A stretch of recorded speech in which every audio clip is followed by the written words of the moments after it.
Welcome aboard Just Jets with your captain, Matt O'Leary. Buckle up and enjoy the ride.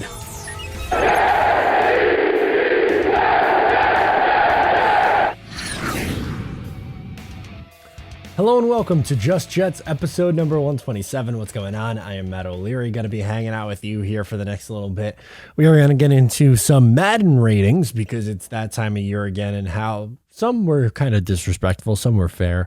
We're going to get into your voicemails, ton of questions to get into. But before all of that, crotch discomfort hurting your game, fear no more. The kings of crotch comfort, Manscaped, have spent 2 years designing the most comfortable boxer briefs out there.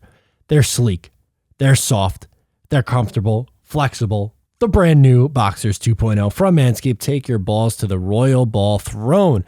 The global leaders in below the waist grooming have the Lawnmower 4.0 for the trimming, so you can wear the Boxers 2.0 for the chillin'.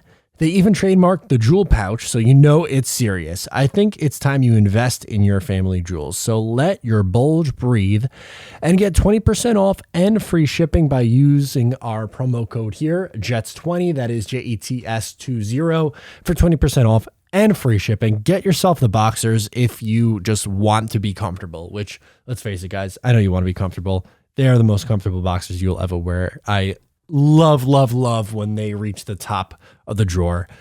They're my favorite boxers to wear. So let's hop into today's video. We're going to go through some Madden ratings and obviously get into your voicemails here on the pod as always.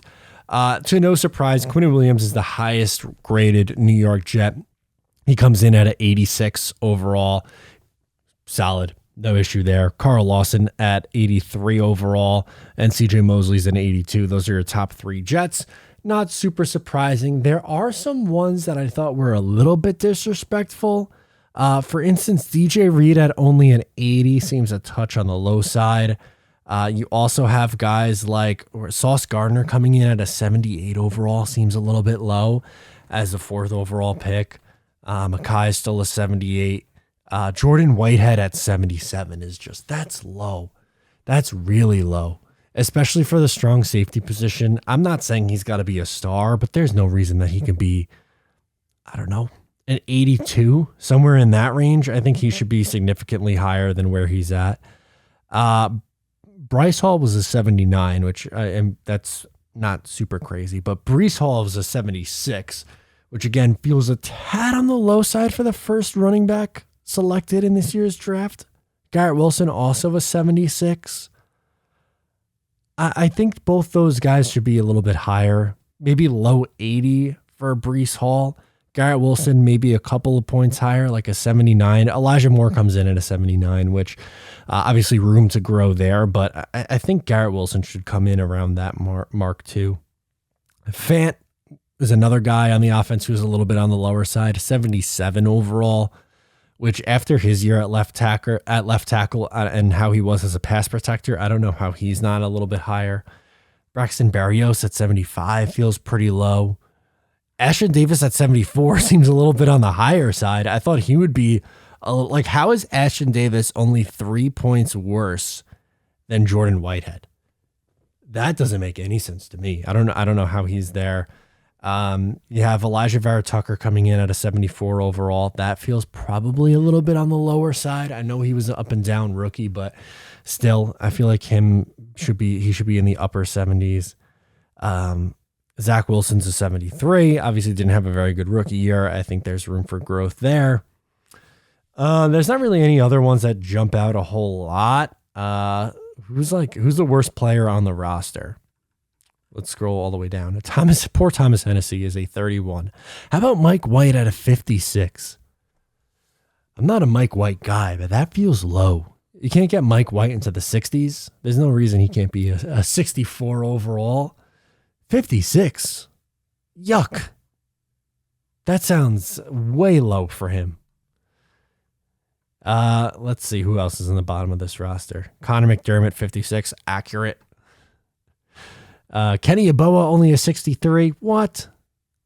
Nate Herbig, a 64 overall, seems a little bit low. He's like borderline starter. He should be up in the 70s, I think. There's not really any other egregious one. Flacco, 66, could probably be a little bit higher, I would think. Chuma Doga at 68, I would argue, is too high. Same with Dan Feeney at 68. Shepard, 69, nice. Jabari Zuniga is somehow a 70 overall. I don't understand the logic behind that one. But yeah, obviously you can find the whole list of the whole rankings, but the guys who come in at the top, can't really say I'm too surprised in Quinnen, Carl Lawson, CJ Mosley, Laken Tomlinson, and JFM. Although at the bottom of the roster, it's very hard for me to say the worst players on this Jets team are Thomas Hennessy, Mike White, and Connor McDermott. That seems a little bit rough. I know Thomas Hennessy is pretty much only your long snapper, but 31 overall, that's I would be appalled. Imagine opening this game. You're a player in this game, right? You're in the NFL, and Madden gives you a 31 overall. And poor Mike White, 56. He should be up higher by about 10 points at least. That's crazy. And by the way, the Jets' overall roster is ranked as a 75, while the Chicago Bears are an 80 overall. Riddle me that one. I don't understand it, but that's the reality we're living in. By the way, what about the Jacksonville Jaguars? You might be asking. Some other teams who are maybe, should be towards the bottom, 76 overall, so not a little bit better than what the Jets are. Houston is a 71 overall. They're listed as worth. Carolina is a 79 overall. Don't quite get that one. Atlanta is a 77 overall. So Atlanta is another team that's supposedly better than the Jets in this game. How about Seattle? 76 overall. They're also better than the Jets, supposedly. Strange. I've been out of the Madden game for a little while here, but I don't quite get these rankings. That doesn't make a whole lot of sense to me, but I'm not the ones coming up with the rankings. I guess let me know in the comments how you would rank some of these guys, and if you think a 75 overall on the team is fair. I lean towards a no, but anyway, we have a lot of questions to get into this week, so I'll stop my ranting and raving about Madden, and we'll get into your questions now on Just Jets. Will from Dallas, let's get it started. Hey, Matt, this is Will calling from Dallas. I'm on my way to work, and I was just watching your video, The Expectations, the podcast that just came out. And you were talking about Jermaine Johnson and his six, you expect him to get maybe around 6 sacks, stuff like that, which I totally agree with. But I did just want to talk about Quincy Williams as well, sure, and his role in the defense, because we all know that the Jets, specifically Robert Saleh, Joe Douglas, those guys are super high on Quincy Williams. And I get where you're coming from. He's not great in pass coverage, misses a few tackles, stuff like that. But if you think about the direction the Jets are headed with arguably, in my opinion, a top 5, maybe top 8 defensive line and 2 really solid corners, I think that, Quincy Williams can really thrive in this scheme. You can run some cover 2 man, have him just play the running back out of the backfield, maybe line up pass rushers, go to work, let Sauce and DJ Reed lock down on the outside, and then you just have the 2 safeties deep. And I think if you do 2 man or even some just cover 3 type stuff, yeah, Joyner probably playing over the top, you're fine. You just have Quincy in this tiny little area in that hook curl zone, and he can really thrive where he can just mostly play the run with how good these corners are.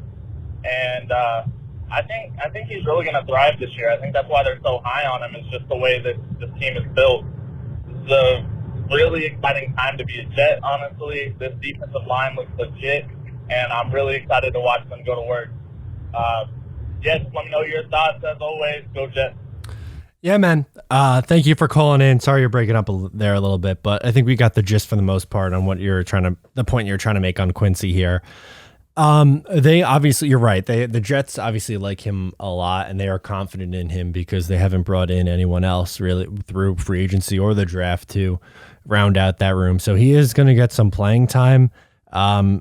I'm glad it's in a will position, and it's not necessarily like he's going to be asked to take over the Mike linebacker duties. I think he just needs to be more consistent for me. And if he does that this year, then maybe you find something there with Quincy, because at times when he's flashed, he does look good. He's running around the field. He's making plays. For me, it's like he's a roller coaster ride. You don't know what you're going to get from him on a week-to-week basis. And if he was a little bit more consistent, then I'd be a little bit more confident in him. But clearly, this Jets staff likes him a lot. And I'm hoping that, maybe he could be hidden a little bit at that linebacker position because of the Jets defensive line and their improved secondary this year. So that's a valid point that you bring up there, Will. Nate is calling in. He is from North Carolina and he wants to talk Braxton. All right, let's do it. Yo, what's good, man? It's Nate from North Carolina. I just wanted to call in and talk to you about Braxton Berrios. We all know what Braxton Berrios can do, right? We know he's an all-pro, Pro Bowl level kick and punt returner. But what do you see his role in the offense this year? Do you see him as sort of the full-time slot guy, which I would have no problem with, sort of interchanging the three top guys that we all know in Elijah Moore, Garrett Wilson, and Corey Davis? Or do you see him in more of a reserve role? Really just there in case somebody gets injured. So, yeah, man. So I want to hear your take on it. So, yeah, Nate from North Carolina. Peace. Thank you, Nate. Appreciate it, man. I think this is a cop-out answer, but I think it's somewhere in between. I don't think he's going to be a regular. Like, for me, the starting three is going to be Garrett Wilson, Elijah Moore, and Corey Davis until proven otherwise. But they're going to rotate those guys around a lot. And they're going to get Braxton in because Zach and Braxton have a pretty good rapport. And he was very reliable for them last year, especially on third downs. So I think he will be used. It's not like he's going into the year as wide receiver 4. And he's going to get his chances. There's not one guy on this team that I really see running away with the target share in the passing attack. I think the Jets are going to spread the ball around a lot, and I think that includes your fourth wide receiver. I'm glad that this team is 4 wide receivers deep. I'm hoping Denzel bounces back a little bit so we can say that they're 5 wide receivers deep, along with the 3 tight ends and the 2 running backs out of the backfield. Then that would really make this offense pretty dangerous. But as you say, injuries in the NFL happen, and if someone does get injured, then you feel comfortable with him stepping up in a starting role. But other than that, I think he'll just rotate in and out and be that reliable guy. We know what he is at special teams. He's a very, very good special teamer, and that's his bread and butter. But he's also a pretty reliable receiver when he's called upon. Let's do Main Jet. All right, let's do it. Hi, Matt. This is Main Jet calling in. And you know what? I wanted to just talk about 2 things the Jets have always been known for, and this has really been the problem with the Jets over the last 10, 15 years. It's not just Zach Wilson. It's not just all the new players. It's always been there with this team, and it's always plagued them. And I think that you could fit every single problem going on with the Jets into these 2 issues. Okay. Number 1, they are notoriously slow starters. They got to start faster. This is what kills me. They never score in the first quarter. They usually take about 1/3 of the game up before they even get their stuff in gear. Same thing last season with a new quarterback. Okay, it may be a new quarterback, but still, even with an experienced quarterback, they did the same thing. Second issue is their defense, no matter how good it is or how bad it is, never gets any turnovers. It's those 2 things that absolutely have to change if the Jets are going to make the playoffs this year. They absolutely have to start faster, and they have to start having a positive turnover ratio. Your thoughts? Anyway, go Jets. You're not going to get an argument from me here, Main Jet. You are 100% right. If you are looking at, and the Jets do have their flaws, right? They are a team that is far from perfect, but one of the things that doesn't make life any easier is when you start slow and you put your young team in a position where they have to throw the ball to get back into the game. And on top of that, you're right, the turnovers, it's insane. They never get any interceptions, which I think is part of the reason why they went with Sauce Gardner, because he's someone who, projects to get a few more interceptions. DJ Reed should hopefully help in that regard too, but it's crazy when you think about it, the turnover differential that this team usually deals with. Would it be asking too much to be in the positive on a turnover differential for one time Is that asking a lot? I personally don't think so. That's really not asking too much. And you know what? That would go a long way. Again, if those things break right, am I saying this team's going to go out and win 12 games? No. But does that bring your ceiling a little bit higher, or the floor, I guess, a little bit higher? Yeah, it means you're probably more likely than not going to be competitive on a week in to week out basis, which that's where the Jets need to be this year. If they make the playoffs, great. But my step is be competitive weekly. Not asking a lot. You're really not asking a lot. Main Jet, that's a great point that you bring up. And unfortunately, it just happens far, far, far too often. It's crazy to me. Let's do, who do we got next? Richard calling in from Nevada. Schedule review. All right, let's do it. What's up, Matt? It's Richard from Nevada once again. What up, dude? Look, by the way, I really appreciate that you have put me pretty much front and center on some of these calls. So, thank you. Look, the schedule is not very difficult, man. In my opinion, there's a lot of games that are very difficult here, but there's so many games that the timing of these particular games is so perfect for the Jets that I just cannot fathom the idea they don't make some wins, okay? And I've said this before, but I'll say it. And now we're even talking about possible injury for the Ravens with their running back situation. Well, just make your odds a little better. September 11th in MetLife, that's a winnable game. That's a huge home field advantage. Deshaun Watson's not playing on the Browns. Okay? You beat the Bengals last year. You got the Steelers with Jacoby Brissett. I think that's a winnable game. Right there, theoretically, that could be 4 wins. So let's be realistic. Let's say 2-2. Okay. Moving on, we're talking about, possibly winning the game and winning at least our home games in our division, with maybe the exception of the Bills. Okay. Another 2 wins right there you can possibly get. And then you have the Packers.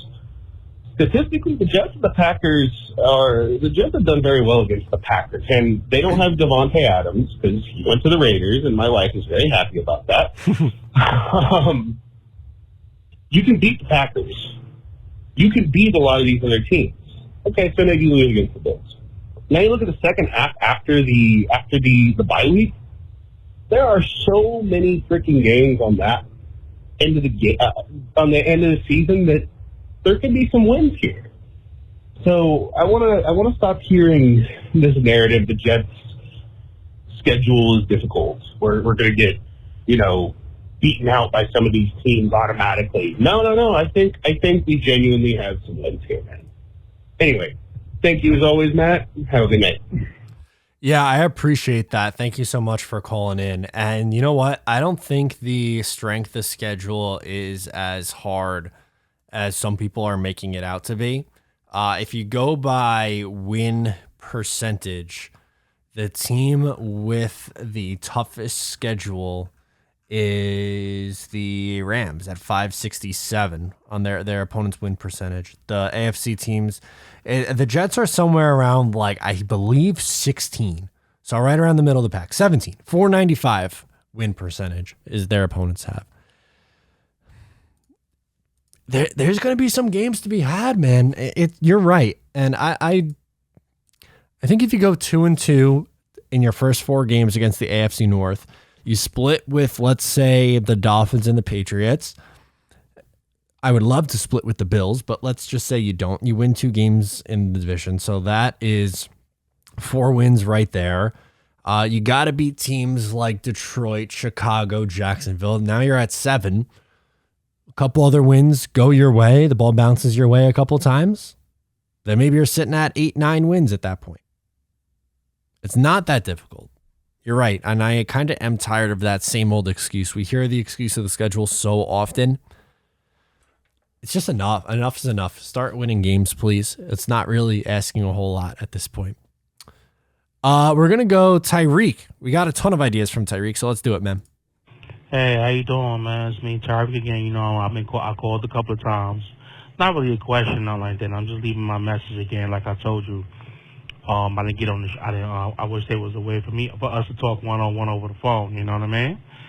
And like I said before, we have a different team this year, and I'm hoping that we can score some points. We can win in the next 4 or 5 games and not lose every game because we have a tough schedule. I'm really praying that I wish, I heard your beginning of the show around like 6 minutes or 6. I had to stop it. And about Bryce, so I think they should just, cut him or maybe trade him away maybe. And I don't really trust Bryce? Echols and Carter. I don't know. I got to see what they can do. And I feel Sauce is going to be the only guy that could make noise, but we should have got another veteran corner, or I would have went out to Stephon Gilmore or somebody from the 49ers or Colts, Bills, anybody, you know what I'm saying? And we could have got another wide receiver, and we should have got another safety to play along with Jordan Moorhead, And I think we would have been okay because you need playmakers, you need guys who has experience, who's been on the field. So I want to see Zach throw the ball more often. We got to get into a shootout if we have to, and we're gonna win games and shit. We have to be able to score. We can't, allow, just rely on what we have. You know what I mean? Instead of going out still signing people and making the roster, because it's only. I wish the roster was like a good 60 players, and it would have been much better. And I wish Jessica could just sign somebody, a veteran wide receiver, somebody we couldn't make a trade for Debo, Samuel. And I wish we would have gotten another corner. Like I said, DJ Reed's probably going to do his thing, but we should have got another veteran corner. And then Sauce will be on the other side. I'll let DJ Reed play the slot or be the third corner and help out. Because Carter and Picknock, and I don't know too much about these guys. Echo had that one interception. Maybe he had another one throughout the season, maybe when I missed when I went to sleep. But he went to sleep. I just want to see. I want to see forced turnovers. I want to see the Jets jump on the ball and go for touchdowns. And wish we could beat Miami twice and New England and the Bills twice. So 6 in the division. Pittsburgh, I think Minnesota this year. I think Green Bay or the Bears we have to play, and it's going to be kind of tough for us, playing against these teams. And I hope that we'll make the playoffs. If not, it's going to be another season down the hill and everything like that because we have a tough schedule ahead of us, so we got to protect Zach Wilson. He's got to run and throw the ball, and he's got to be able to run and use his legs. You know what I'm saying? So that's all I got to say on that. That's it? You had a lot of thoughts here. So, okay. More corners, more wide receivers, another safety, a veteran wide receiver, and a veteran corner. Okay. 6 division wins. I mean, that might as well be a super team at that point, right? That's if you add a stud wide receiver, a stud cornerback, and win 6 games in division, then at that point this has got to be a 15-2 team. No. Oh boy, you make me laugh, Tyreek. You're very entertaining to me. Let's do Travis. He's up next. Let's do it, man. Hey, Matt. What's up, dude? Travis from Ohio. Hey, buddy. I just think this season we need to retire the quote, unquote, roller coaster season like we talked about all last year. Yeah. Like, kind of do or die, sink or swim type thing. So we got enough talent. We don't have the excuses of last year. It's still a young team and all, but they got to show something. And what I really want to see is Zach be like a true point guard out there on the field and just distribute the ball to all the playmakers we got all over the place. I think if we maximize that potential, get the ball out of his hands quick, either in the running game or passing game, I think we got a bunch of guys that can get some yak and even just little dump off screen passes to tight ends and running backs. And then if we get Moore and Garrett Wilson to stretch the field, I think that's going to open everything up. I just want to see Zach getting the ball out of there quick like we know he can. That ball explodes off his hands. So it does. Kind of like an older version of or a younger version of the old version of Rich Gannon, that MVP year he had. Okay. When he had Tim Brown and Jerry Rice, 2 goats. I'm not comparing our receivers to those guys. No. but he had a good running game too, and he was just distributing the ball, and he didn't have the arm Zach did. So just get the ball in the playmakers and let's roll. Let's see what happens. So, all right, brother. Hope you had a good weekend. Love you, buddy. Bye. Go Jets. Thank you, my friend. Yeah, 2002, Rich Gannon. Can you believe he won the MVP that year? Pretty wild that he was the MVP. Rich Gannon won an MVP. Early 2000s were an interesting time, man. And they went to the Super Bowl. I mean, they lost to Tampa Bay that year, but interesting stuff as always. Thank you, Travis, for checking in. I forgot that Rich Gannon was an MVP that year. Isn't that funny? Look, you're right. And this kind of goes back to the call from earlier from Richard in Nevada. There comes a point in time where you start to get sick and tired of the schedule excuse, right? Can you just worry about this team getting a little bit better and taking that stride? I don't want to have to look at matchups week in and week out and be like, well, yeah, you really got no shot this week because you're playing Team X, or yeah, you really got no shot this week either because, this, and this. If Zach Wilson takes a step that we all hope he can, then the Jets should be more competitive flat out. Just as simple as that. They should just be more competitive, period, end of stop. It's actually rather simple. It comes down to Zach Wilson. And I know that sounds like a broken record thing. We've talked about it how many times in this offseason, but it's the God's honest truth. If he looks like the quarterback that most of us think he can be, then this team could be very, very good. If he struggles again, well, it's going to be a repeat of last year. And I hope that's not the case, and I have a lot of faith in him, and this roster around him is a lot better, so there you go. Hopefully that should be enough to make that much-needed change, right? Let's do Dimitro. He is calling in from Miami. He wants to talk CJ Mosley. Okay. My name is Demetrio Davis. I've been a Jets fan since I was about 6 years old. I'm 34 years old now, and I'm watching your show, and I watch all the Jets live shows. I want to ask you a question. Do we think we should get rid of which one it was? TJ Mosley. Oh, Mosley. Okay. When we first signed him to the $85 million contract, I liked it, and then he played that first game that was outstanding, and then he sat out a whole year. Then he got hurt one year. Then he sat out 1 year. In the third year we had him, he did all right. So what should we do this year with TJ Mosley? Yeah, it's a good comment. Let me know. I'm from Miami, Florida. Thank you, man. Appreciate it. CJ Mosley was interesting last year. I mean, 168 tackles obviously jumps off the page. I would say he was good. I don't think he was phenomenal. I think there were times where it looked like he struggled, though defense as a whole struggled, so it's hard to just shine the light on him. I think for the most part, he was a brighter spot on this team. I mean, this is a guy who's a Pro Bowler in 14, 16, 17, 18. 2019 looked really, really good in his first game with the New York Jets. Got hurt, tried to come back against the game, or in the game against New England, didn't go well. Played 16 games last year for this Jets team and was okay to pretty good. And yeah, he's probably a little bit overpaid, but he'll be on the team this year. He's not going anywhere right now because the Jets have really not a whole lot at the linebacker position. And it's really dependent on how he plays this year because the Jets can get out of his contract after this year if they decide to, right? And I think it's dependent. If he looks similar to what he did this year or in 2021, and the defense around him gets better, then you could probably survive with it another year because, well, once again, it's a position that the Jets don't have a ton of wiggle room with. Maybe that changes a year from now. It's hard to say, but at this point, yeah, he's going to be on the team this year. He's going to be an important piece to this team this year. He's a captain. He's going to be the one calling the plays for the defense. In the huddle at least, he's going to be a very, very, very important piece of this team. He's not going anywhere, at least for this year. We're going to close out. We got one more, and it is Dom from Long Island. Dom, take us away, my friend. Hey, what's going on, Matt? Dom from Long Island calling in. What's up, sir?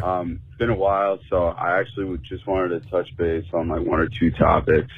One of them being the fact that there's kind of a lot of hype around the team right now, just because of all the additions, all the big names and stuff we've added, and a lot of these ESPN pundits and all the the worldwide sports guys are complimenting us, saying we had a great draft and a good free agency.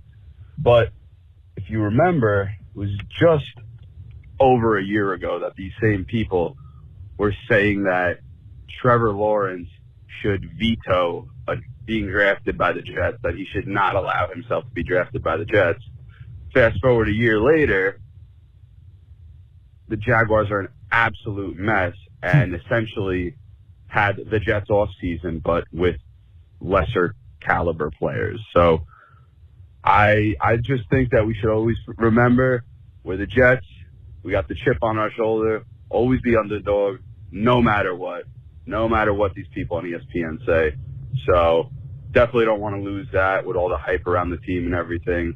And only other thing is it's kind of positive because I feel like this season in particular, we see a lot of our players coming into camp with like absolutely changed physiques. And I feel like that has to be due to the new, whether the new training and medical staff that Douglas implemented last year. Because if you think about it, this is truly their first off season to implement their plans and their workouts and their just way of doing things, and for it to be effective. Last season was their first season together, so this would really show us the results this season. And I got to say, they're pretty impressive and encouraging. So I don't know, some positive stuff for the day.